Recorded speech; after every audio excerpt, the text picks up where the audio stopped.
Everybody, welcome to the Bigfoot Odyssey. I'm your temporary co-host, actually. I'm co-hosting here with Miss Daniela Aiello. Thank you, Daniela, for having me back and letting me be a part of this.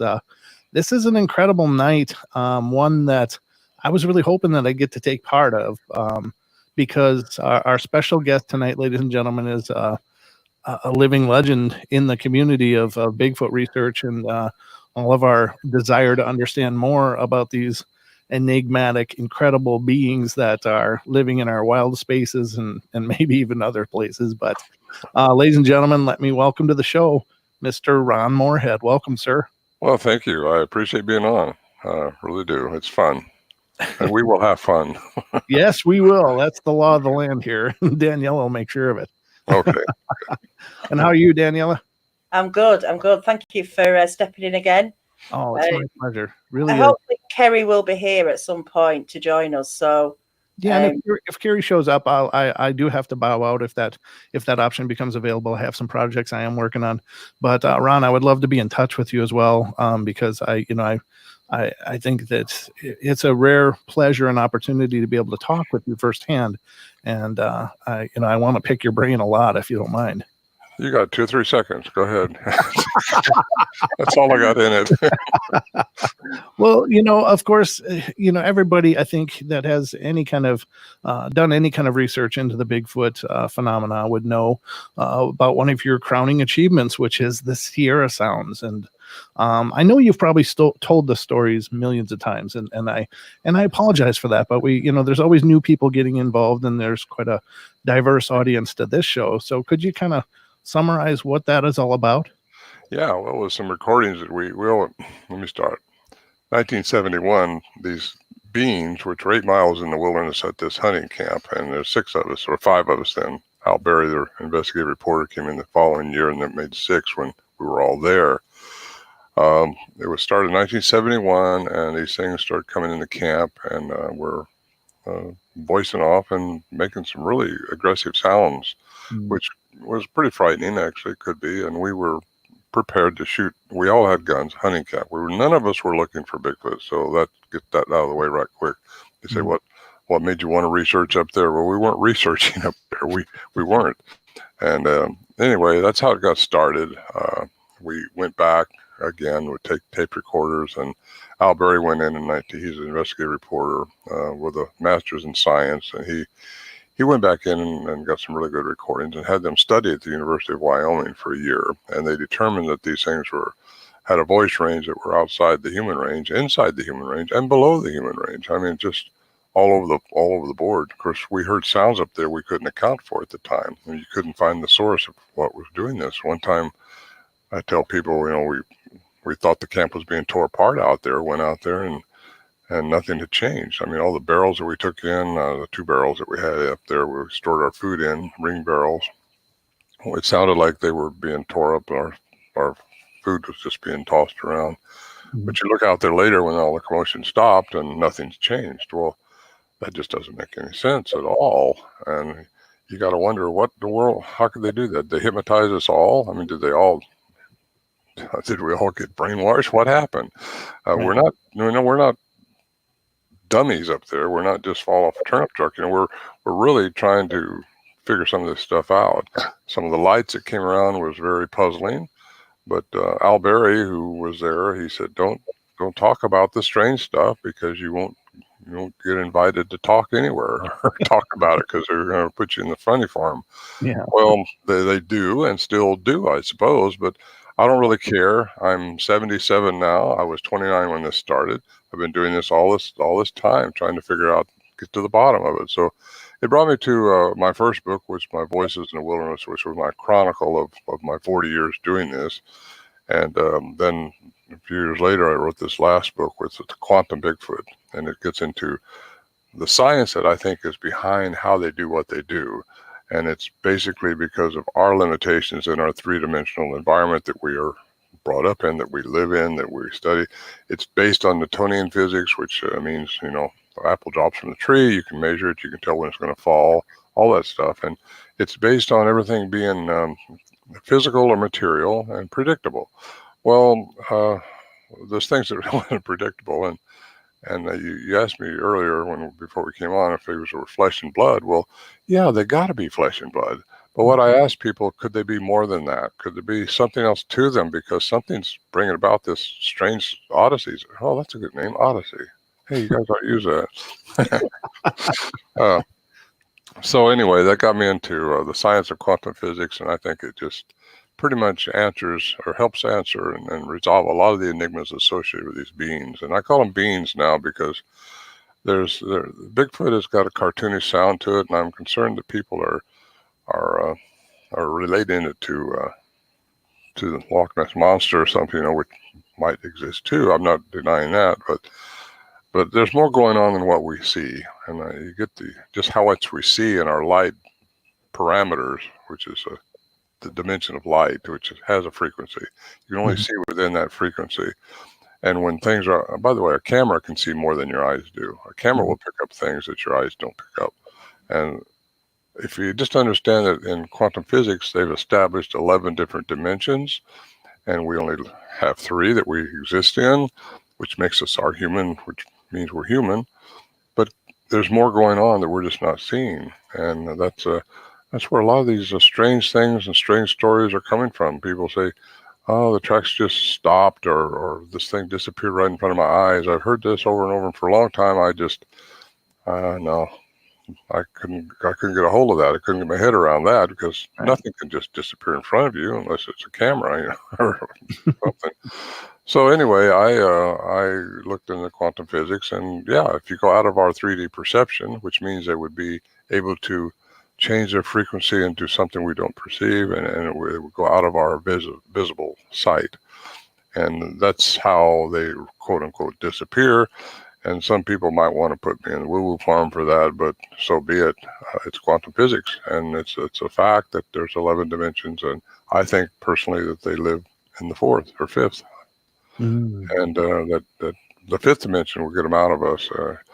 And you get into, their sleep, how sleep works, how your mind works, how things work, and really just look into it. And I don't want to down these regular researchers who think they're on the right track with the flesh and blood.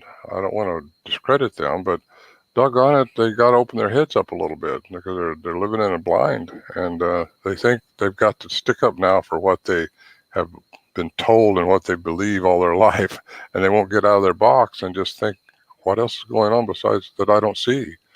And there you are. It's just, I got off track. If I get off track, just put back on track. Everything you're saying is wonderful, so just keep going. The floor is yours. Please fill it. I have a tendency to get off track pretty easy because I start rolling with this stuff. It's so interesting to me. Yeah. And it's been my life. It's been pretty much what I've done other than make a living over on the other side. You got to work sometimes and make a living.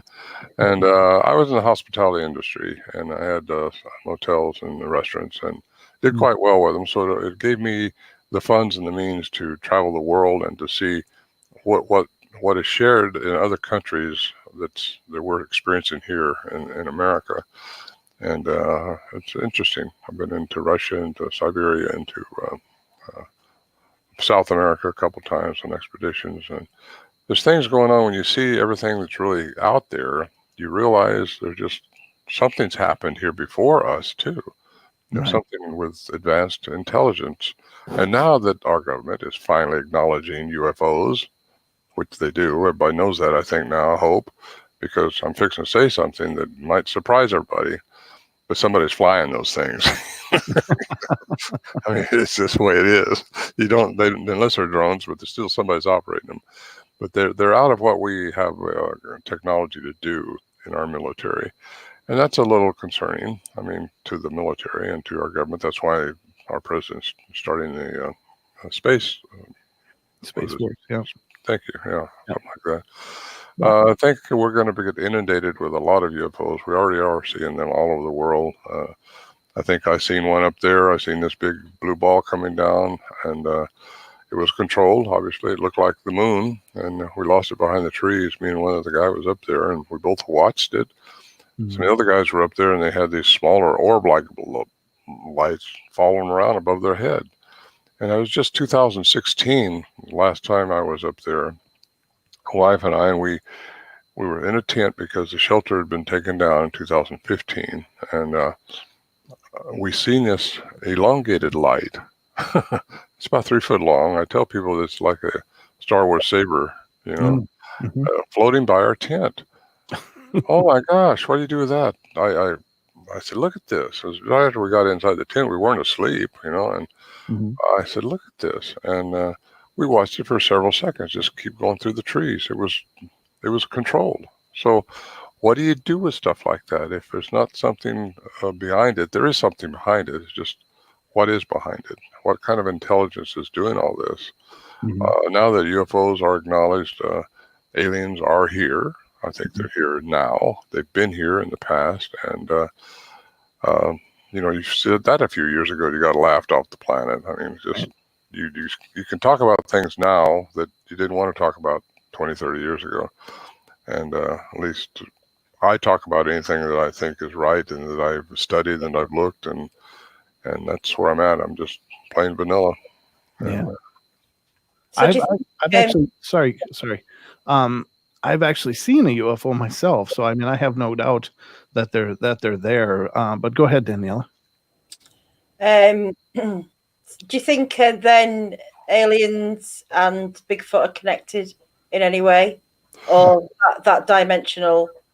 I do. I'll just tell you right out. I think there's an alien component to these things, and maybe from eons past. I don't know how long ago that they've messed with the DNA or manipulated the DNA, probably of a primate of some type. That's how maybe the Dogman comes into the picture. They can manipulate DNA. I mean, if we can do it now, can you imagine what an advanced intelligence could do? You hear all these reports about people being abducted. That's a better word. Mm-hmm. And, what are they doing? What is the idea? What my thinking is this Earth in this solar system is a jewel. It's got everything. It's got every kind of plant, all the animal life. It's got atmosphere. It's got water. It's got everything that the other planets don't have. And why wouldn't they want to be here? They do want to be here. But what's their objective? What's their goal? What's going to happen? That's a good question, I think, that should be asked. And not if they're here, but what are they doing? What do they want? So I think we're going to become aware of that sometime probably within a decade, if not sooner, just because there's something going on, and I think we're going to see it. Well, like here with the aliens, people who've been abducted, saying that, like you say, they're doing things to them, they're taking things from people or implanting.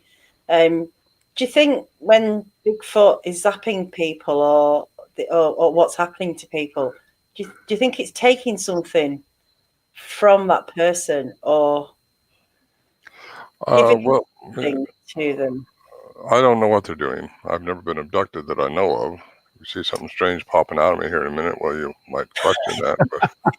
But we'll keep watching just in case. But I've heard people, and I've known people, and I know a couple right now that I'm pretty close to, that they won't talk about it. I mean, they say that happened to them, but it just freaks them out to think about it. And there's probably a lot of people out there like that who just don't want to talk about it, or think they have been, or got time missing, or something like that. Because I'll say this up too about Bigfoot, Sasquatch, these beings, whatever you want to call them. They're not all the same. So you can just imagine how many different aliens have been on this earth, how many different species of different types of beings, and what they've done, because all of them would have advanced intelligence, if you think about it. I think probably we are hybrids in a way. We were, the troglodytes did evolve. I don't question that science at all. Darwin's theory goes right through, except it doesn't explain consciousness. It doesn't explain how we got our sapiens. It doesn't explain so much. It just does not explain it. It just tells how our physical entities got through and evolved. But I think there's more to us than just a troglodyte, right? We have abilities to do things that we haven't learned all of them yet, but I think we have abilities to, telepathy. How does that work? You get into quantum science, you understand, because we all know that works. You had a deja vu? Sure, we've had deja vus. It's like something just goes, time as we perceive it is linear. going through space and time. But time, as we perceive it, doesn't exist. Everything is in the now. So when you have a deja vu, I think it's just like you're experiencing something outside of your consciousness, just through the realm of the universe. And again, I get carried away, so just pull me back. It's fascinating because, when you think about things like, people experiencing the Mandela effects, where they're all of these differences and changes and people, the common explanation is, oh, it's just a memory artifact. It's just faulty memory. Well, if it's one person, it's faulty memory.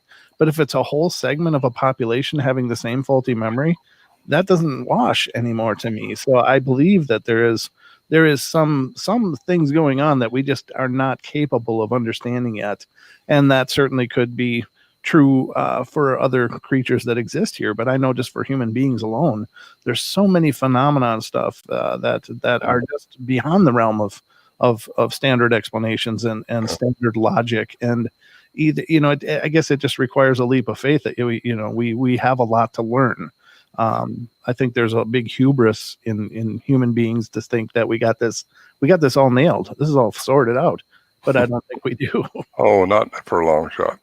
And maybe that's why I'm with you now, just because I can help people a little bit. I hope to help somebody because I want to still do this while I'm still vertical, because we're all, in my life, time's not going backwards. According to Stephen Hawking, the only way you're going to get time to go backwards is if you can create negative energy.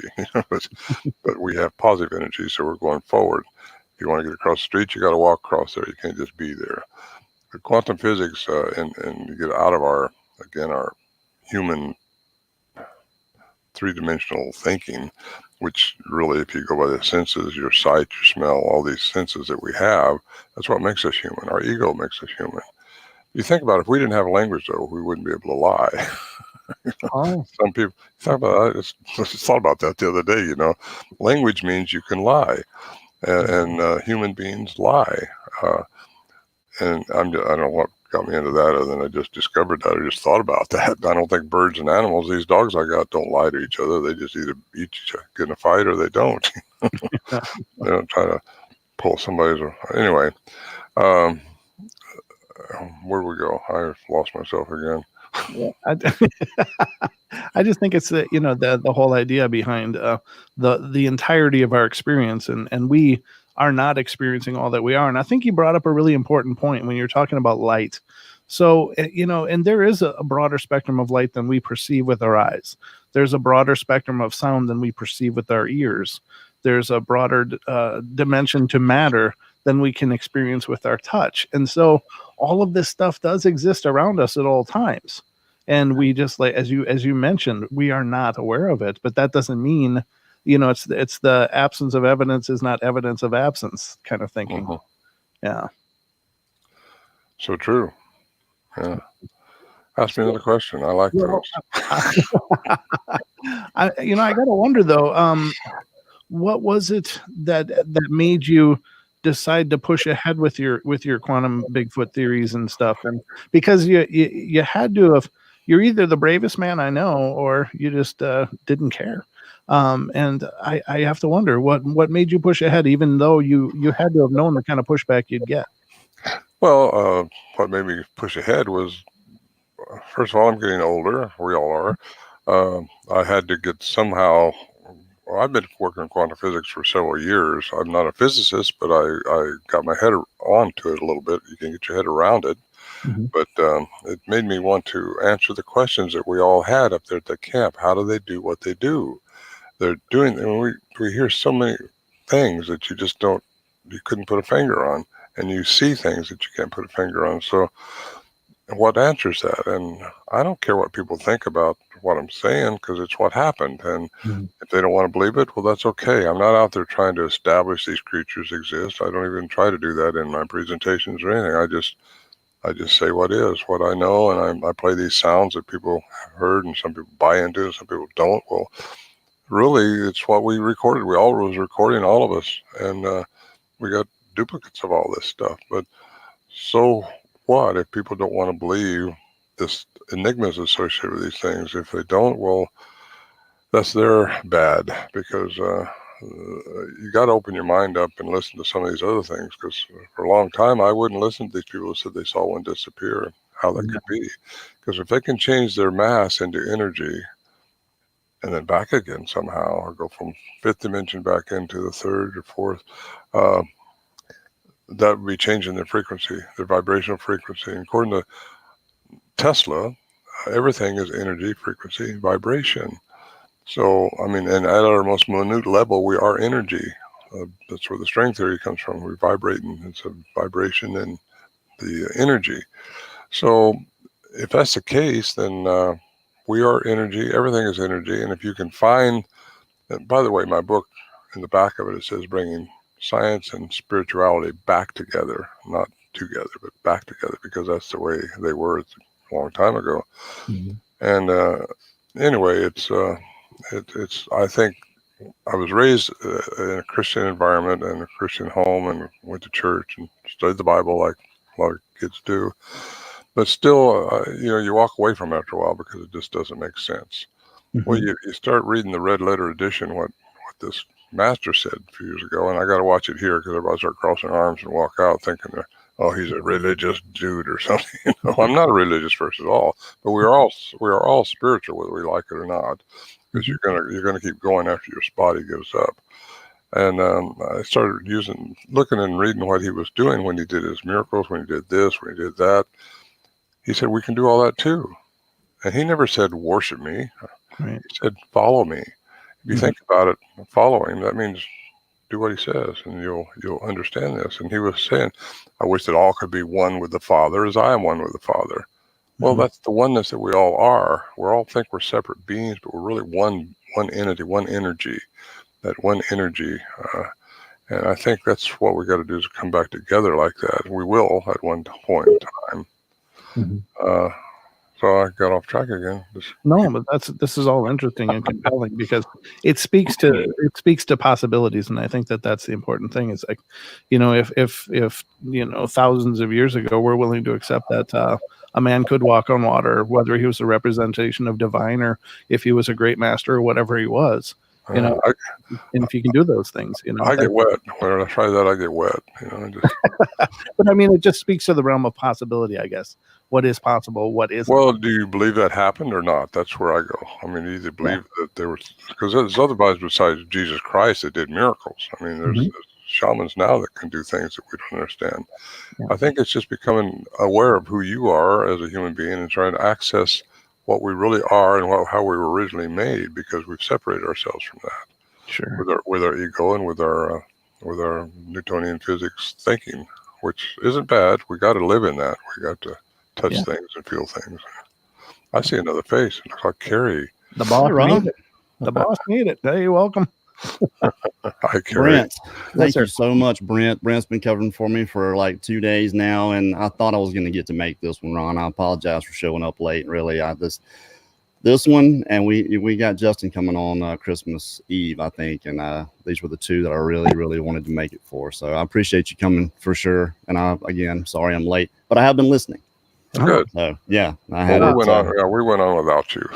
Yeah, no, that's look, Daniela runs this show. I just show up every now and then. That's all. I want to thank you guys for having me. I do got to run since you're here, boss. So I'm going to step out. But thank you guys so much, Ron. It was a rare pleasure and wonderful to have a chance to talk to you.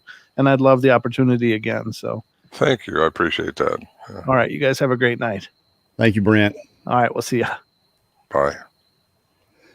Wow. Brent Thomas, what a great guy. He is. But like I said, I was listening, and there's when it comes to the quantum stuff. Now, a year ago, I would have dismissed it right out of hand, completely. That just, it didn't seem that plausible to me that this primitive, being was manipulating the forces of nature and energy like that. And then I got to thinking a little bit more about it. I've looked into this for probably 12 years. I don't think there's a rock or a stone that I haven't unturned. I've probably heard the Sierra sounds 10,000 times. But when you get out there and you have these experiences and you feel this energy. And if you look at it from a standpoint of energy, that's all any of us are. And for something to have the ability to manipulate quantum energy, because essentially that's what it's going to take. That's what it would take. That's what the theory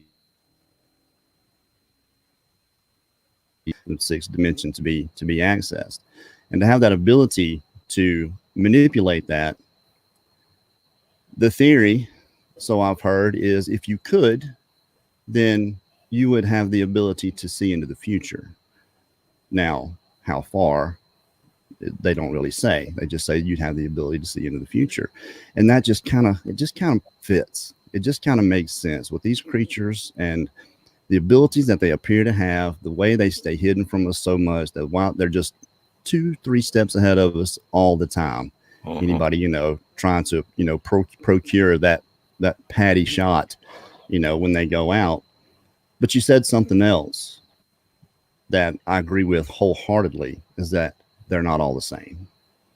Right. Now, when you say that, do you believe that they're not all the same in the respect that you don't think they all have this ability? You think there are some that are bound to the same, rules and laws of physics that we are? I think when they're here on Earth and in our dimension, they're bound by our rules, but they're able to get out of it. And I think they use their very advanced vocal mechanism to do that. I think they probably have more than 2 vocal cords. We only have 2. They're able to make sounds like anything they want. And if they can make a sound that would change their vibrational frequency and be able to manipulate their energy from matter to energy and out of our perception that way. Like I said before, how many aliens have ever been on this Earth? Well, different species. Yeah. Well, how many of them have done something to primates or to animals or to what? You get into Greek mythology and even Egyptian petroglyphs over there. You can see, the things that they had, and animal head on a human body or something like that. Well, did that really happen? Was that why did they paint something like that? Why was that on there? Exactly. There has to be a core of truth back there. You get into Native American lore too, which I've done, and they say there are spirit beings who can disappear. Well, they've said that. I've heard a lot of them say that. Or they are able to hide in trees. You hear people say that. Well, how do they do that? Well, it's got to be energy, and it's got to be manipulation of energy. And for people again to put anyone who talks like I'm talking now into the woo-woo camp is just uneducated or unwilling to be educated, because if they would just look, and I don't want to down them because they really think they want to get the bottom of this, but think they can go out there and trap one or get a picture of one or shoot one or something like that. And I know these guys, and I can talk to them blue in the face, and they just don't get it. They don't want to stretch out of their box, and they're in a box. Even the scientists that I work with, I know them, and they have to stay within their discipline, and they've been disciplined to stay within this box. That's where their money comes from. That's where their tenure comes from. That's where their credibility comes from in their academic community. So they don't want to stretch out. But I know that some of them, I know one especially who is very religious, but maybe he's just religious on Sunday. I don't know. But he wants to believe. He thinks he believes in heaven and all that stuff. But how come he can't put that into his own world? Yeah, no, I agree. Absolutely. And I was in that box, and I can't say that I'm completely out of it yet. But, it's perception, Ron. Perception, reality is all perception and how we perceive it. And sometimes, for some, it takes an experience. It's hard to think outside of our natural world sometimes, and in what we experience and what we go through in life and how we feel. And if you keep that narrow path like some of us do for our lives, and all of a sudden something causes you to skew off that path a little bit, then it's kind of like lighting the fuse. Then it starts to go and grow. I won't say I'm fully in the woo camp. I will contend that some of these beings, if not all of them, maybe not all of them, but there's something going on there. That they're just, and the reason I don't say all of them is because the experiences that we have with them with some of them, especially in the South, in the southern states. If you track with what Melba Ketchum did at all, you know, she said the ones that were in the north were a little older, the ancient ones or whatever, and the ones that were further south were a little more muddled composition, a little bit younger, maybe a lot more human, you know, in there than some of the others. And we catch them on film. We get them on camera. You know, Mark Zassi catches them on camera all the time. I mean, given it's just a face, and he catches a lot of flack for that. You know, why do you just get the face? Well, that's where their eyes are. You know, they're looking at you. Well, you know, you think about that a little bit more, a step more, is if they've been here for eons, which like man has and like animals have, if they've crossbred with indigenous people, which I believe that's happened, according to naval lore, it's happened, and that would dilute their genetic structure down. They would have to have 23 pairs of chromosomes to do that, to inbreed with us, but I believe they do. And it's all, again, I think, been manipulated from eons back. But more and more, like you see the Patterson track compared to my tracks, the tracks we cast up there, and amazingly different. Ours are huge, and they're five-toed, they're very splayed, but they're not uncommon. But the Patterson track is the gold standard because they know there was a picture taken, you know. Right. So they know those tracks are from a Bigfoot. Well, but they don't look anything like mine. I don't know what to think about that other than what I've said. I think they're different types. They've been, but one other thing, I got a track that we cast, and for a long time I didn't talk about this, 25.5 inches. When I say we cast it, we saw it. It was outside of camp. It wasn't in our camp. And it was 13 feet between them, and it wasn't running. That's huge. I mean, you think about Absolutely. that, do the math on that. That thing has to be gigantic. 17, 18 feet. How does that stay out of your perception? How does it stay out of your sight, out of your visual? Where do they hide? How does that happen? Well, it happens through energy again, I think, because they're not all the same. Now, do you think there's something that they do to us, possibly? Mind melt or mind? Yeah, well, maybe, you know, alter our perception in some way. You know, if they're right there in front of us, we don't see them. Do you think there's something that they could be doing to us? It's possible. I'm not saying anything's impossible. Right. It's very possible, I think, for that. But for it to happen to, you know, for all of us up there, you know, they would have to do that to every one of us, because it's not like I'm an island up there all by myself that's happening. There was others involved, and some of them are still alive, and no one wants to question those guys. No one asked me to, can I get permission? Can we go see them and talk to them? No one ever asked for that when they could corroborate everything I'm saying. And the mystery is still within them. A lot of them just don't want to mess with it. They think there's an evil spirit or something behind them, maybe, or something, because you don't know for sure. You were all speculating here, but the mystery that was in the Sierra camp, I like the floating lights and stuff like that that were witnessed. My gosh, you tell people that, and all of a sudden you're in the woo. Well, to me, woo, paranormal, unusual, all that stuff is quantum physics. Sure. You just look at quantum physics, it explains the woo. And these people say, well, you're a woo-wooer. Well, I don't care. Call it whatever you want, right? Yeah, call me whatever you want. This is what happened. Right. Well, we got, were you able to get that clip, Daniela?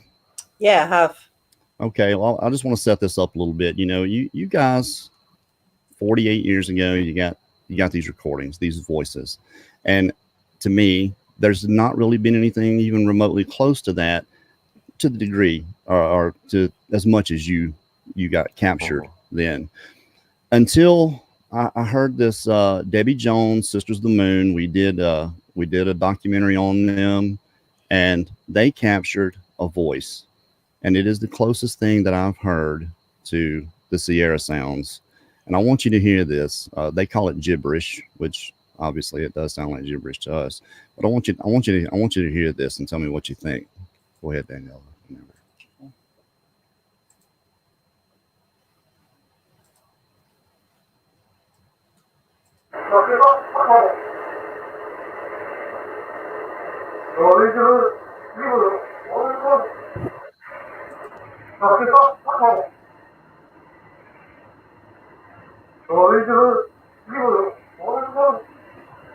just with Now, That's pretty incredible. yeah, I mean, they were two women. It's obviously neither one of them. They're in a tent, and they've got all this activity going on around them. I mean, they heard howls and, I mean, just strange whoops and all night long, all around them, and had gotten recordings of that also.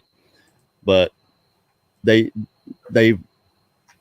pretty much had two of them right there by the tent. I mean, they were hitting the tent, they were messing with it, and all this, and they heard some, like whispers, voices, and coughs, and then all of a sudden, here's this assertive voice, and what Debbie, theorized is that it's coming up there telling them, you stay away from them women, it's time for you to get your butt, out of there. And she said she heard it actually twice, but it only captured really, really good, and that was actually cleaned up by Martin Newbill. Was that sound? I mean, what do you think about that? I mean, to me, that's language. And what would really put it over the edge if you had a sound engineer see if it's in with the human range or not, if it's been manipulated in any way. That's what we had to do with Professor Curlin, who studied ours. He wanted to make sure the tapes were credible, that what we recorded wasn't pre-recorded, re-recorded, or somebody playing with the sounds. And that would really put it over the edge for people if they could do that. Right. I think they're incredible. What I've heard, if they could do that and get somebody to take it on in some university somewhere, bioacoustical engineer, to determine just what range the sound was in, and establish that part, that would really help a lot in the community. Yeah, no, I think you're right, and I'll actually talk to Debbie Jones about that, getting it to somebody. Now, I did watch what Scott Nelson did with your recordings, and it's just, it'll blow you away if you watch it. Just find the video, Scott Nelson and the Sierra Sounds. Can you talk a little bit about some of what his findings and what he found out about that? Well, he transcribes language. He was trained by the military in the Navy as a cryptolinguist to decipher credibility of sounds, if it is a language or just a bunch of noise. He doesn't translate, he transcribes, which he doesn't know what they're saying, but he knows it is a language by the definition of language, by our definition of language, human. And Scott, he's been up there with me a few times trying to capture some more sounds just to have them. But batteries will go dead around these things. At least they do with us up there quite a bit. I had that happen to me more than once, and so does Scott. And it's just, Scott was in this recent movie with David Pilates, and I'll show this right here. Can you see that? Yeah. Missing 411 Hunted. Yeah, he did an episode. I let finally a filmer go in. I've known David for several years, Pilates, and I consider him a friend. He's a good man and honorable, and he said he wouldn't reveal the location. But after all these years, I finally took a filming crew in there, his men, and they documented the trip in, what it is to get in there. A lot of people think we backed up to the pickup truck and started recording sounds or something. So far from that, I guarantee you. Right. I've had some trips on that trail. It's a very imposing area, and once you get there, you realize, wow, it would take a master to pull this off up here. And that's where Al Berry was, our investigative reporter that went in 1972, and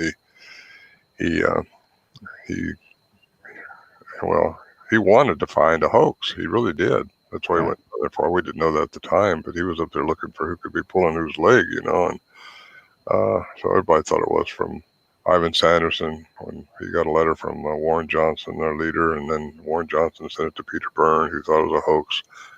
Got a hold of Al Berry, who lived closer to us in California, and he came down and interviewed us, and we invited him in. Well, that kind of kicked it off. He knew the seriousness of it and the importance of it.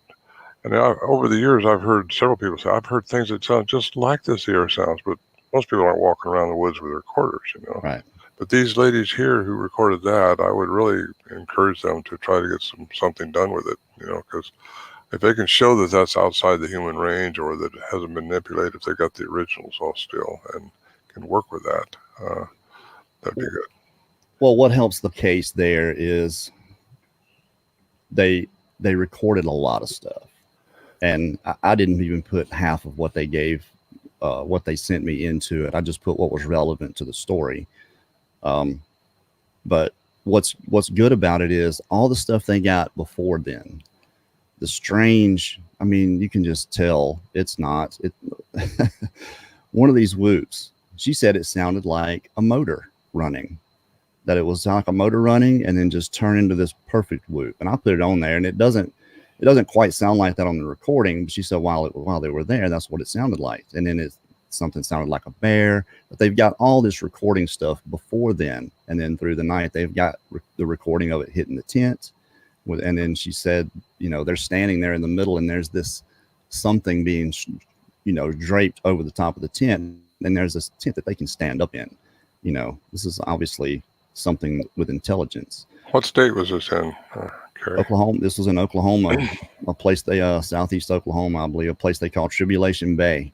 And they've been back several times since and haven't gotten that degree of activity, but have gotten a lot of activity. I mean, a tree got pushed down while they were there. I've talked to several people from Oklahoma. In fact, I spoke back there this year in Honobi, for their roundup or whatever they call it.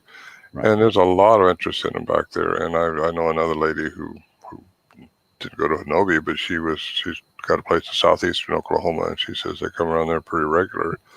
And she's into it. So what? They say, yeah, they're out there. They're not hurting us, so leave them alone. But, right. That's what we don't do as humans. We don't leave them alone. We want to figure it out. But That's these ladies, exactly I'd love to talk to them more, because there's just good when other people can get together and talk about the enigmas associated with these things. Yeah, I'll fix you right up. If it had, yeah, thank you. I appreciate that.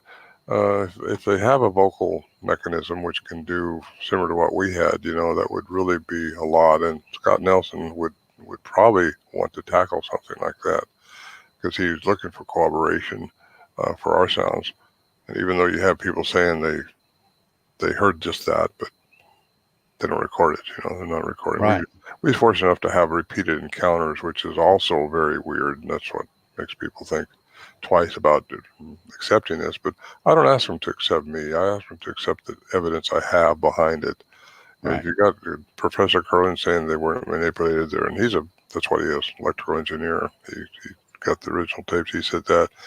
Had another lady, a human sound expert, only one in the whole state of California, one of 10 in the state of California that has perfect hearing, that has several languages, speaks them without an accent, and perfect everything. Court certified interpreter. And you got Scott Nelson, who says they are speaking a language that's beyond what we can do. And they make sounds that's just beyond what we can do. What they're saying there. Oh, go ahead. Oh, I was just saying what they're saying with these ladies. I'd sure like to know, but you need someone who can interpret that. Right. Scott will only transcribe and tell them if it is a language by the human definition, which means, by the way, they have a hyoid bone here, which is connected to the tissue, into the brain, which we speak with our sapient thoughts, and we can communicate. We're the only animal we know of besides these things that can do that, that has that. They all have a hyoid bone, don't get me wrong. Apes do, primates do, but they don't have it connected like we do. Like I'm talking to you right now in a sapient tone, I hope. Sapient means wise. But these things have that. And to have that, there's something pretty unique about them, really unique about them. And there's more than just meets the eyes. Yeah, well, we can make the tones. We have the ability to modulate. And I think that comes with a certain amount of awareness, comes the ability to modulate in an intricate way, the way we do. I mean, the 180 whatever different languages we have, on this earth. When you listen to these Sierra sounds, you listen to this gibberish, it's almost obvious that it is a voice. I had a Sasquatch speaking to me. The very first one I ever saw, the only one I ever really got a good look at. He was talking to me. There's no doubt in my mind he was talking to me. He was griping at me. It was very, abrupt and terrifying. And he was angry. But there's no doubt in my mind that it was a language. It had form. It's almost like it had syntax. It was syllables, the way he was moving his mouth. He was able to modulate. Now, to get back to what you talked about them not all being the same. And I agree with you on that 100%. I just don't think they're the same. And I'm kind of leaning more toward this watered down Sasquatch theory that if it is true that is the sounds they're able to make with their vocal cords that are able, that, you know, it gives them this ability to manipulate this quantum energy, and then therefore, you know, manipulate the different dimensions. Then if they're watered down a little bit, would that, those vocals, you know, change to where some wouldn't have the ability to By do watered that? down, you mean by crossbreeding? humans? Yeah, By crossbreeding. crossbreeding so many times and they get watered down. Yeah, dilution. I call it a dilution factor. Makes sense. Yeah, I think some of them can talk to me. and some of them may not be able to talk. They just scream and yell. I mean, I don't know if they can all talk like we just heard and like you hear on the Sierra Sounds. Again, there could be different types of these things out there, and we both agree with that. I think just because there's so many different reports of different attributes they have. Right. What we had up there, I just say this is what I experienced at the Sierra camp, and this is what I know we all experienced, and there was no manipulation or anything. It's all true, and that's what got me started on my first book.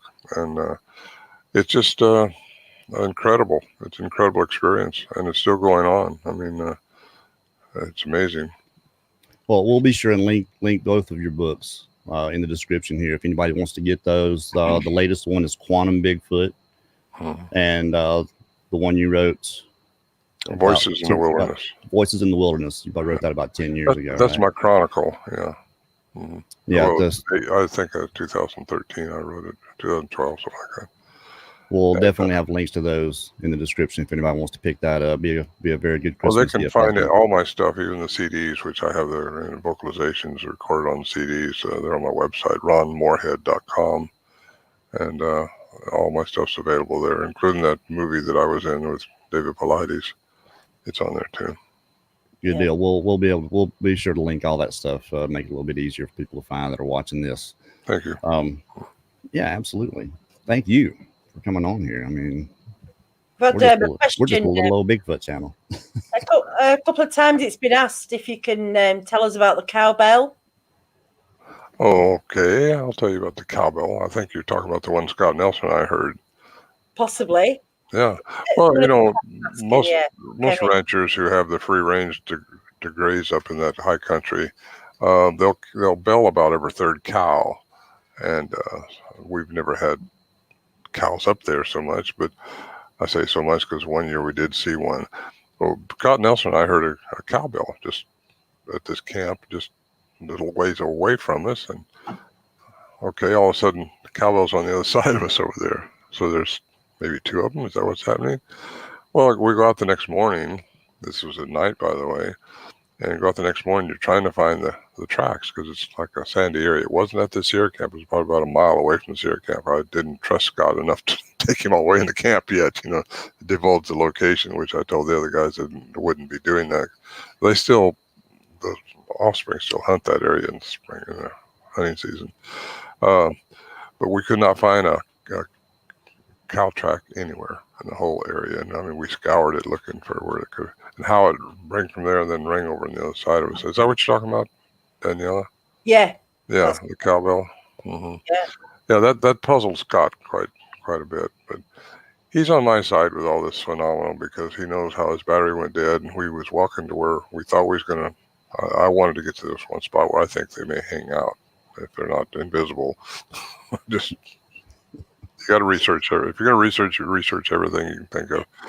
And we got up there, and here's this black cow comes over us and just starts pouring down rain, and his batteries are dead. We don't hear nothing, but my gosh, how'd that happen all of a sudden? You know, it's just right at this one spot where we couldn't get into where I wanted to go. It's like something strange.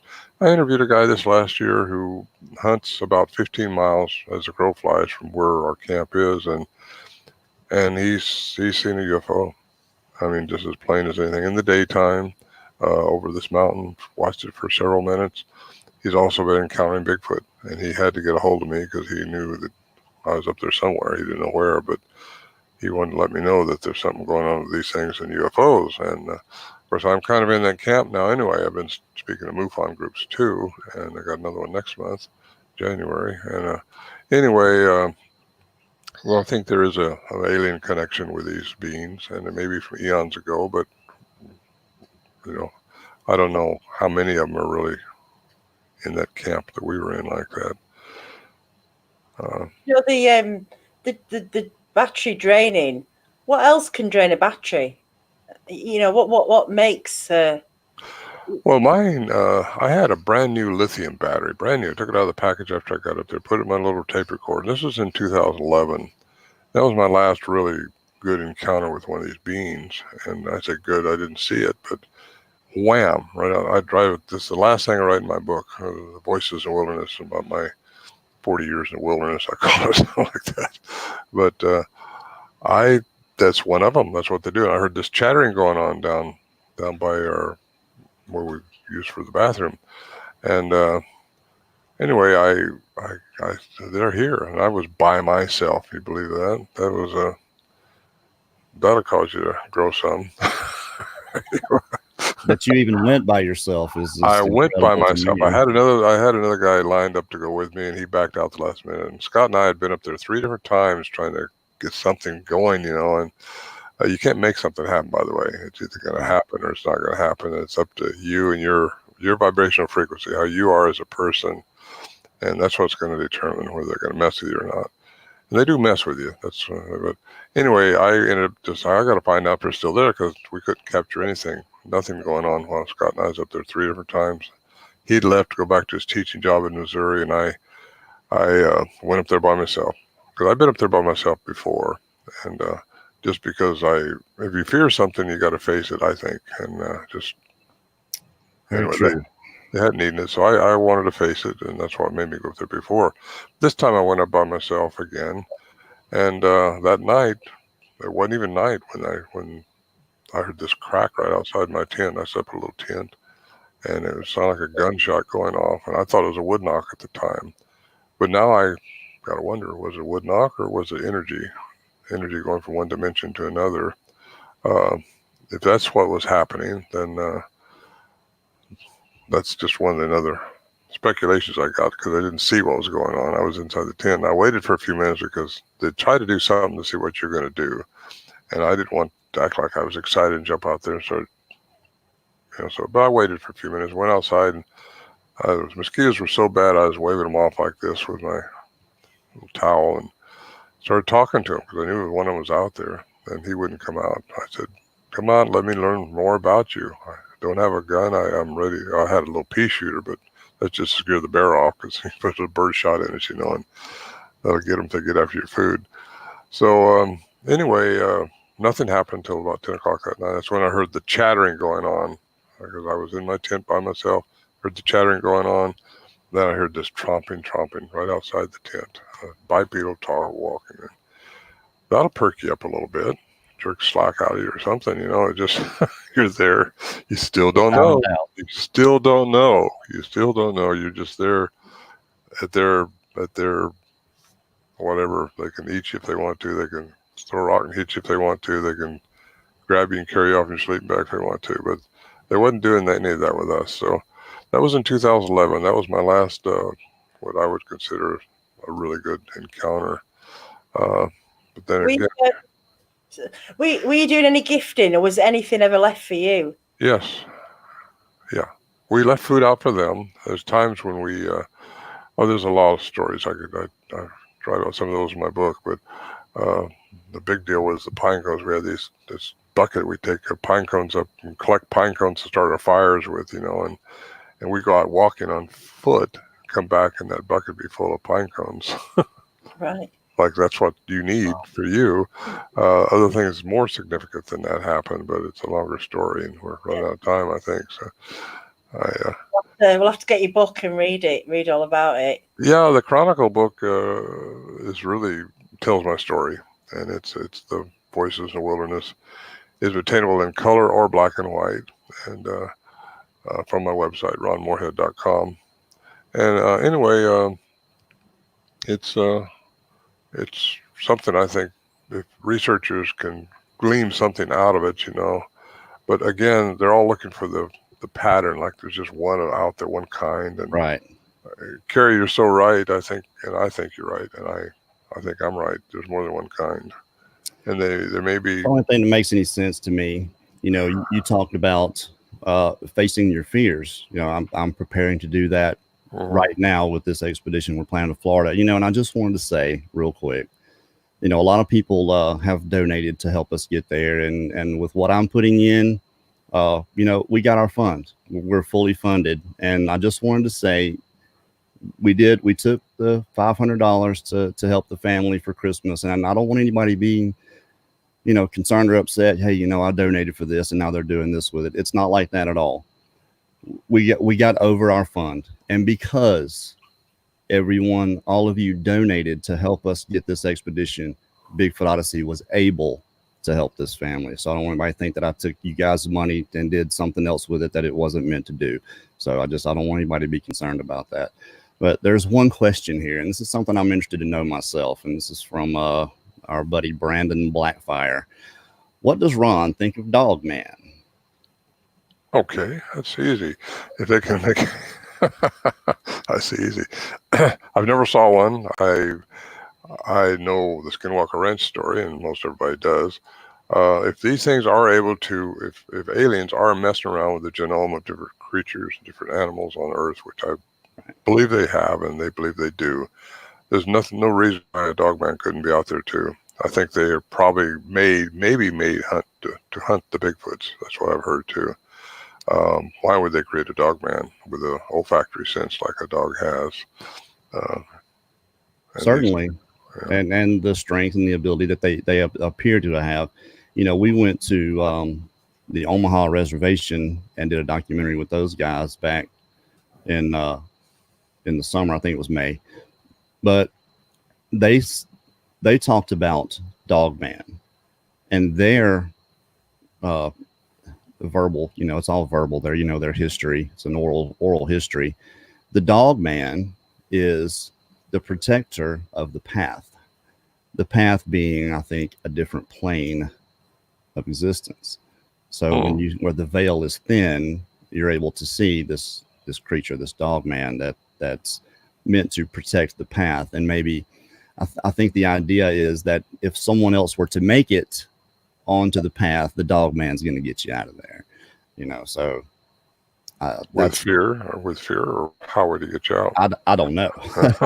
I guess you'd have to make it onto the path to find out. Yeah, you mentioned fear. Let me just throw this out there. If people can control their fear factor, they'll have a better chance. And don't try to outsmart these things, because you're not going to outsmart them. At least the ones we encountered, we couldn't outsmart them, and we tried. So fear is your big enemy, though. Once you get past that, you have a better chance, because that changes your frequency. Yeah, that's a tall order for some people. It is. It's a very tall order. It is for me anyway. And I think, for me, it's not a conscious thing. I could go out into the woods anytime I wanted to. What happens is, to me, is physical. My body reacts like it's happening now. I get that washed over feeling, whether anything's around me or not. I believe wholeheartedly that I'm going to be fine. I can walk into these woods and be just fine. And my body does something different. If you know, and I say that, if you know who you are as a human on this earth, created in an image of some alien, or some people want to call that God, whatever, you created in that image. He took the troglodyte, I believe, and put sapience in it, his entity, his image. And that's who we are. You can command, and you can be, you have dominion, is what I'm saying. And when you realize that within yourself and believe it, you're not going to get hurt. You're going to be okay. And that also calms your fear, because you know that whatever happens, it's okay, no matter what. Well, I will absolutely keep that in mind. I've actually, I worked with Barb Charlton. She's Emotional Freedom Techniques physician, essentially, and she's helped me out a lot. She's I don't know if she's in the chat with us tonight or not, but a lot of times she is, just with different techniques to use, to put myself back in that place, give myself that feeling, and then go through these techniques to try to, calm it down. And I believe it's working. I'm going to go out there. I'm going to go out there and give it a shot. I'm going to give it my one best shot, and it's going to be a long trip. It's a week long, and we're going to be filming the entire time. Good. Good luck to you. Well, I appreciate it.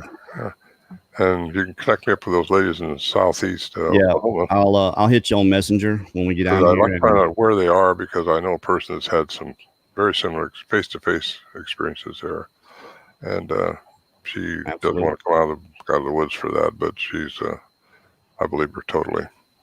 Well, I'll hit you on Messenger when we get out of here, and I'll give you all Debbie's contact info, and then I'll give yours to her also. Okay. So she'll talk you to death. Love you, Debbie. She's a talker, but she's a wonderful person to talk to. Absolutely. If you're going to be stuck in conversation with somebody, you want it to be her for sure. You know, I may have already communicated with them. I got so much like that going on every day of my life and I apologize if I've already made a connection or something, but I want to do it again. Yeah. It does happen, but hey, you know, Ron, we really appreciate you coming on here and talking to us tonight. It's been a great show. And I appreciate you having me, Kerry and Daniela. That's really nice. You're welcome anytime, of course. But well, thank you again. Sure thing. Be sure and check out the links for Ron Morehead. I knew that much. Ron Morehead. Go to the website, ronmorehead.com. 1010, by the way. Yeah, 10 more. Like you want some more. Give me some more. All right, it's ronmorehead.com. Voices in the Wilderness and Quantum Bigfoot. I'm sorry. And I got 2 CDs on there too. I sell them quite a bit. We'll link them all in there. If you guys want any of it, you're going to be able to find it. You're going to be able to find it right down there in the description. Daniela, wonderful show as always. Thanks everybody for joining us here tonight. We'll see you tomorrow, 7:00 p.m. Central with who? Brent and Don. Brent and Don from Paranormal Portal will be with us tomorrow night. Brent, we haven't seen Brent. Getting plenty of Brent here lately. But Ron, thanks again for joining us. Thank you. Okay. Good night, everybody. Thank you. Bye bye.